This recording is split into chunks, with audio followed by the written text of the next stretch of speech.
Hi there, Horace Henshaw from the Pacifica Historical Society and the host of today's program, Footprints of Pacifica. Every week we get together to discover and explore the lure and lore of the lovely Pacifica, its character and its characters. The focus of our show today is a man who has played a major role in our community. He has been a newspaper editor, publisher, and also an author. We are honored to have Chris Hunter in our studio today. Our discussion today is going to be about the last 20 years or so about what's been happening in Pacifica. But Chris, welcome. And before we get started into the world of journalism, perhaps you can take maybe a minute and share with us your life before you came to Pacifica, your education, jobs, perhaps even why you got here. Well, thanks, Horace. It's a real honor to be here on this show with you. You've been a big help to me in my career in Pacifica from the first day I came here. But my wife Meg and I came to California in 1989, and at the time we were planning a wedding in San Francisco, and she had been born in San Francisco, and I just wanted to live in California. I always wanted to have a 415 area code. And we got our marriage certificate at City Hall in San Francisco on the afternoon of the October 17th earthquake 20 years ago. And I was very excited about going out and celebrating that night, and just before we went out, the walls started shaking, and from our apartment I watched the Bank of America building start to move like this, and we had a 6-foot bookcase that walked across our apartment floor. And it didn't fall over, and I couldn't move it back. I had to empty the books out of it to move it back. And so that was my introduction to California. And that night we went out and we watched the marina burn, and we saw the cable cars, and we saw the destruction, and it was just an astonishing experience, one that I actually wrote about for my previous newspaper job in Florida. And I sent them stories about the earthquake here in California because I just left my job at the Palm Beach Daily News in Palm Beach, Florida, and where I'd been a journalist for 5 years there, covering entertainment and general news. And prior to that, I had been in Key West, Florida, and so working at the newspaper there, the Key West Citizen. So I think, and then when I got to starting working in Pacifica in 1990, then I established a unique journalism career, and that I don't think anyone else has ever just worked at newspapers a block from an ocean. So that's when we came out here that year, I started looking for work and was hired at the Tribune as a general education and general assignment reporter in 1990. Well, first, congratulations on almost 20 years of a marriage. Thank you. I happened to be at Candlestick Park that night that earthquake hit, and of course that's a lot of memories as well. Oh, yeah. When you arrived in Pacifica in 1990, what was the city like? What did you think about the city at that time? Well, I remember driving down Highway 1 and very unfamiliar with it, actually driving from the south, and when I saw what was then the Lighthouse Hotel, I thought it was a penitentiary, because there was nothing but rocks and it was very foreboding looking place. It wasn't like a resort looking area as it has become and as people know it.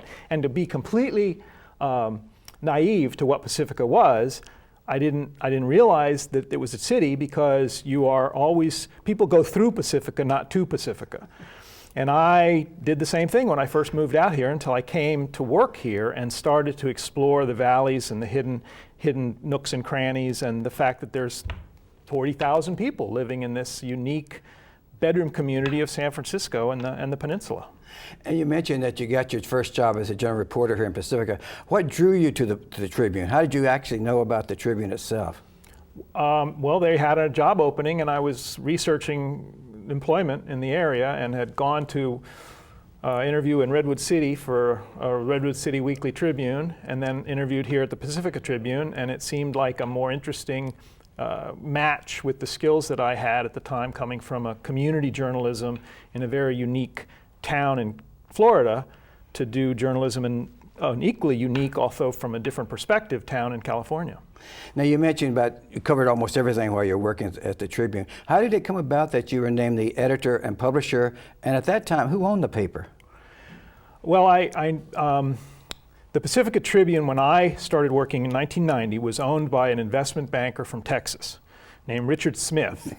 Main Street Media.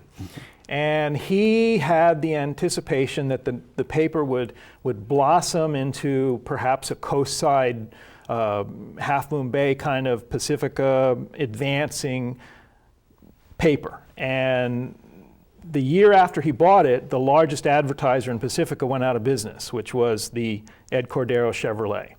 So that eliminated probably a third of the advertising revenue for this little newspaper.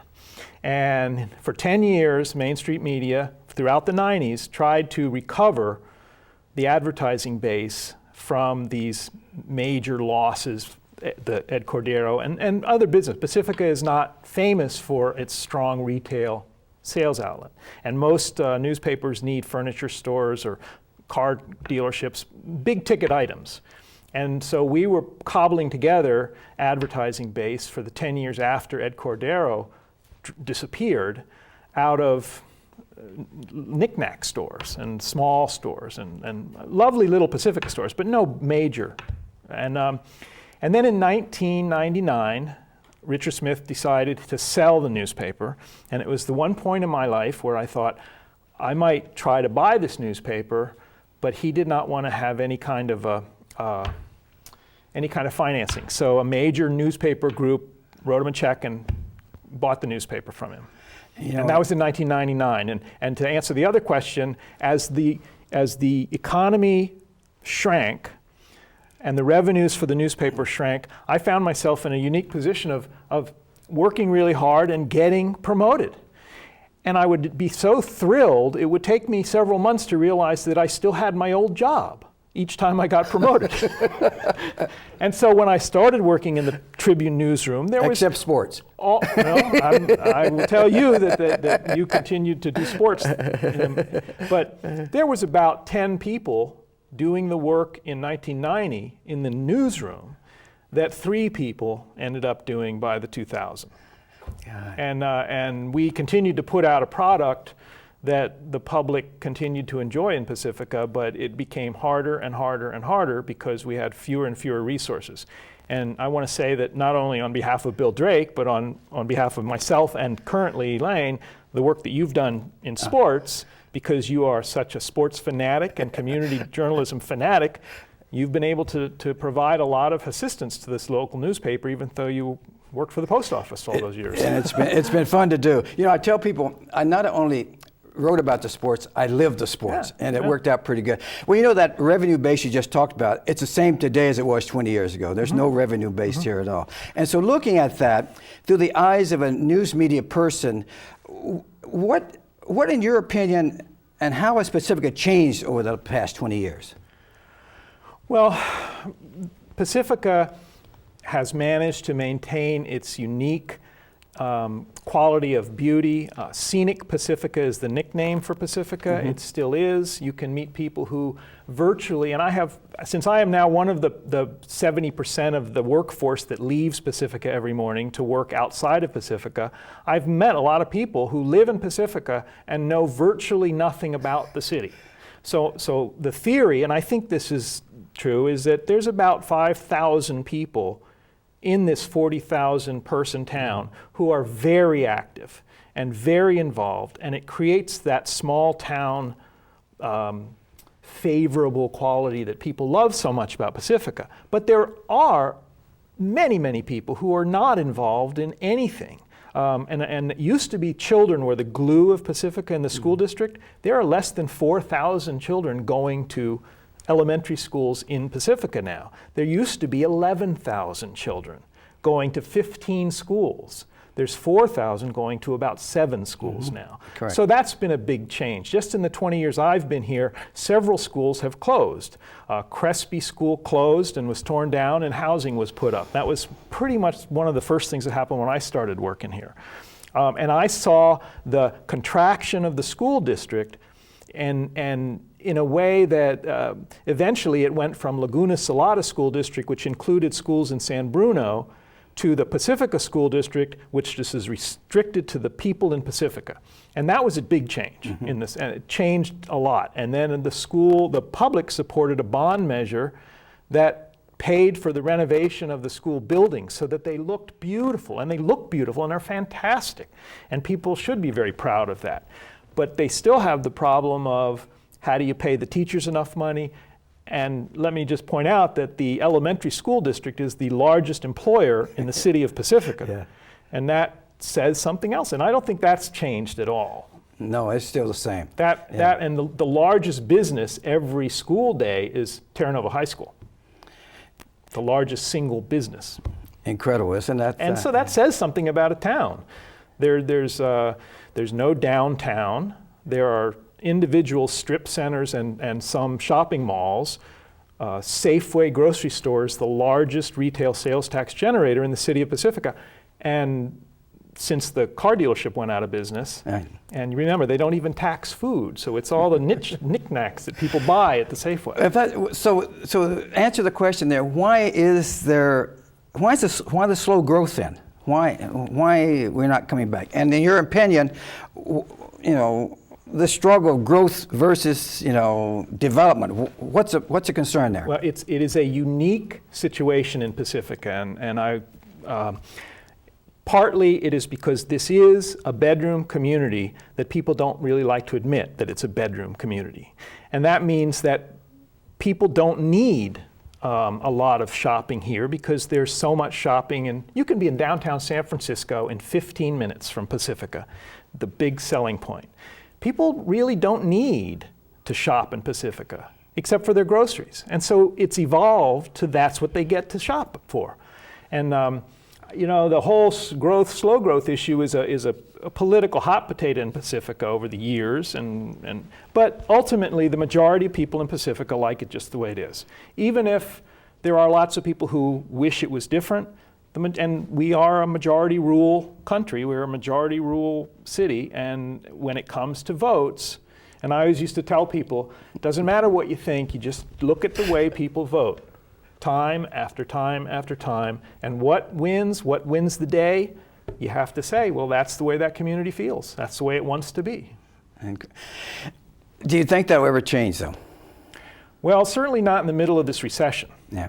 A recession Pacifica has an interesting viewpoint sometimes. When the Devil's Slide, which maybe we could talk about a little bit, which is also a defining element of Pacifica. Bill Drake and many other people told me over the years that the way to understand Pacifica is to understand transportation, to understand why the city of Pacifica needed to have Highway 1 and why some people think Highway 1 has destroyed Pacifica. So it's 6 of 1, it's a balancing act. You probably know that the history of Pacifica was as it did grow, people couldn't get out of Pacifica. That's right. The roads were so jammed that they were desperate for a highway to be built here. I've often said if we ever had a fire in the back of the valley, we would be in trouble. And that highway that was built created a trench through parts of Pacifica with little bridges over it that separated the west side from the east side. But because it wasn't a unified metropolitan area, it was individual little villages that banded together to become a city under the threat of being turned into an extension of San Bruno or an extension of Daly City. Right. But at the same time, there was no industrial base, there was no manufacturing base, there was no real strong commercial base in the city, and that has maintained through at one time there was 3 car dealerships in Pacifica. And so the difference between the 30 years, for example, that Bill Drake ran and owned this paper, the Pacifica Tribune, was that there was very little competition for advertising during that period, and there was a tremendous amount of people wanting to buy ads. So shift to 90s, and as we go into the beginning of the internet age, where advertising became cheaper and cheaper and cheaper and free, Craigslist, for example, destroyed all of the newspapers across America their ability to sell classified ads. And just like in the Pacifica Tribune, people don't need to buy an ad in the Tribune or an ad in the Chronicle when they can go to a website and look at 150 cars to buy. And the internet's taken over too. Completely. It's changed the game completely. You mentioned Bill Drake and talked about Bill. Now, Bill had gone when you got there. Yeah, Bill had sold the paper in 1988. And so what has been your relationship with Bill over the past 20 years? Well, Bill is one of those remarkable men whose entire life was devoted to community journalism, and by buying this newspaper, he made sure that it continued, and he put his life into it, and he had a lot of wonderful stories through the years. I mean, I never worked with Bill Drake, but I got to know him and respect him. I was at his wedding. I got to know his family.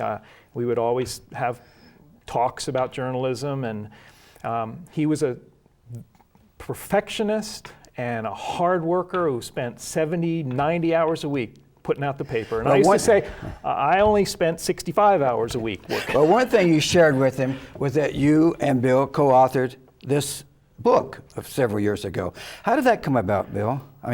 Chris? For many years, Bill wanted to do a book about Pacifica, and I often encouraged him, and many people in Pacifica encouraged him. And I came across this publisher that did these sort of interesting publications, high quality publications, where you just had to package the material. And I got the Pacifica book was the first book of the Arcadia series here on the West Coast, and because of its success, they ended up, there's a book about every community in California now that's made along the same ways. And so I hooked up the Pacifica Historical Society and Bill and got them to sign on, and we collaborated, and with the grace of the Historical Society was able to put together this sort of a compendium of pictures and information about Pacifica. Everybody should read this book, though. This is really good reading material. And it was a real collaborative effort, and I'm real proud to have been a part of that. And now the other one here that you've authored is the Ocean Shore Railroad. Again, as I mentioned, Pacifica is all about transportation, and we had this little railroad that went from San Francisco down through with an intent of driving all the way to Santa Cruz. And so it went through part of our Pedro Point.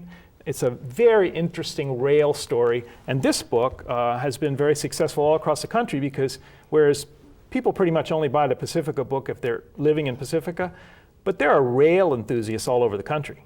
And they'll see this book in New Jersey, and they'll read it. I had to tell you, though, about the book of the Pacifica. I have talked to people outside of Pacifica who all of a sudden, somewhere, have picked up this book, thumbed through it, and by just chance, they've seen my picture in here. Yeah. So I do know people outside of Pacifica. You are Mr. Pacifica. Do read that. Hey, talking about those 20 years and writing those stories, what are some of your favorite stories that you wrote and covered over those years? Well, I was thinking about how do you compress 800 newspapers, 800 weekly newspapers? This was a great experience in my life, a great part of my life. I got to meet amazingly interesting people. I covered people like, when I first started working, people like Ruth Boudinot, who was on the Jefferson Union High School District, an amazing woman that I feel very, very good to have known. I got to know Grace McCarthy pretty well, and she was Miss Pacifica and was the mayor and one of the founders of Pacifica. I got to meet many people who were in on the very early days of Pacifica and interview them and write about them. So I felt like, you know how they say a dog year is worth 7 years of a human? Well, a journalist's year is worth a lot of a regular person's year in terms of knowing about a community. Because when I first started working here, I didn't know anything about Pacifica. Yeah. And then after several years of spending my career learning about it and talking to the people who knew and interviewing, more recently, our own homegrown celebrity, Rob Schneider, has been an interesting man to review and talk about all these, because of he put money back into the community through the schools and a music program. Stories about the development of the new sewer plant, $53 million sewer plant in the quarry. 3 different quarry and big piece of property on the ocean side that's the city's redevelopment area. Mm-hmm. Has always been fascinating political stories to write about. 3 different times now people have been asked to vote on 3 different issues. Right. And the public doesn't like anything there, I don't think, but we'll see, maybe someday. Outdoor nature, being near the ocean. One of the very first things I did when I got hired here, I walked out on the pier and ended up doing a story about some people from Daly City fishing for mackerel and cooking it on the pier, and they invited me to have lunch with them, and it was an interesting, and people are still out there catching fish and cooking. Hope the fish is good. You know, there are a lot of news stories that you covered that made not only our local newspaper, but Bay Area news and national news. Do you recall some of those? Maybe the city council situation, the quarry situation, things like this? In the early 90s, there was a shake-up at the city of Pacifica Council over a tax issue, and the public recalled 4 out of 5 city council people, and new people were elected, and it turned out that all of the people that were elected were women. So it was all 5 women on the Pacifica City Council. And people started researching this and realizing while there have been many, many all-male city council throughout the country, there have been very few all-women city councils in an incorporated city. And so we got into everything from the National Enquirer to USA Today for all-women city council. And the irony, of course, is that nobody in Pacifica much paid attention to it because there had never been an all-male city council in Pacifica. And I think to this day, there has never been an all-male city council. You're correct. Exactly. So women have been the matriarchal movement in Pacifica has always been strong in politics. And you talk about the events and the Tribune, and you lived the 20 years down at the Tribune. What are your fondest memories of the Tribune itself? Maybe individuals or people that you work with, your cartoonists, editorial people you work with. What's your fondest memory of those people? Well, I would have to say that working with my colleague Elaine Larson for all the years I was there, she was wonderful assistant and colleague, and I could count on her to help me. We couldn't have done the paper, and she's a wonderful woman, and I'm so happy that she's running the Tribune now. Working with her all those years was a great experience. All of the people that I work with were interesting, and being a manager, learning how to manage people, some more difficult than others. Any manager knows it's a real challenge to figure out how to make things work. But then the agony of, I'll tell you, the most horrifying experience I ever had at the Pacifica Tribune was the fact that one morning I got a call from Liz Stepp at 2 in the morning, a woman who would put the mail papers together, and she said, "Oh my God, there's something wrong with the front page." And the printer had printed the same front page from the week before. It was the most horrifying experience, and it was completely out of my control, but I got all of the credit for that, and all of the calls, and all of the agony, and all of the abuse, and the teasing about it. And it was one of the things that I remember those mistakes, and the funniest mistake it actually is, could you guess what single word has been misspelled more in the Pacifica Tribune through the Drake years, through the Hunter years, and continues to be, to this day, the most commonly misspelled word? I have no idea. The word Pacifica. It is spelled in headlines wrong. It is spelled in story. It is the most commonly misspelled word in the Pacifica Tribune. They must leave an eye out, probably. They do all kinds of things to it over the years. We talk about that day, but the Tribune's never missed a day, coming out every Wednesday. Hundreds and hundreds of people read that newspaper every Wednesday morning. Well, I have an MFA in directing and theater, and journalism is much like theater in that the show must go on.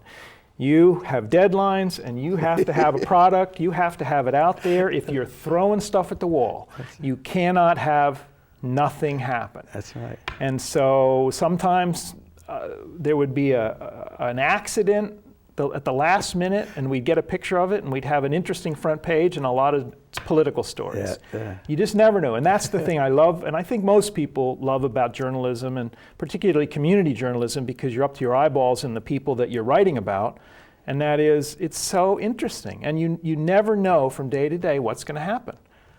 Every day is different, and maybe you'll have some ability to help. We've raised $1 million for local charities at the Tribune while I was there. Talk about that. That's one of the things I wanted to ask you about, because you did some really interesting things while you were there, some things that you're really proud of. I know, for example, the Holiday Fund. You won many California Newspaper Publisher Association awards.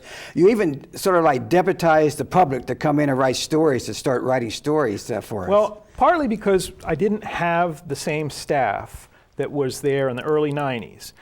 we ended up really opening the doors of the paper to people who were interested in writing something. And so instead of them saying, well, you shut the door on me and our event didn't get in the paper, we would say, well, give us a picture and a story and we'll package it for you and promote it.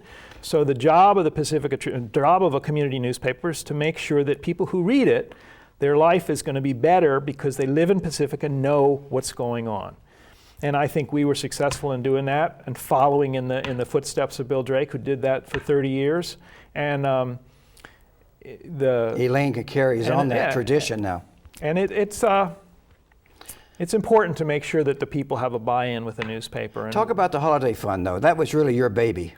Well, we managed to get our readers to contribute to what we called the Holiday Fund, and then we got the Peninsula Community Foundation and subsequently the Silicon Valley Community Foundation to match dollar for dollar.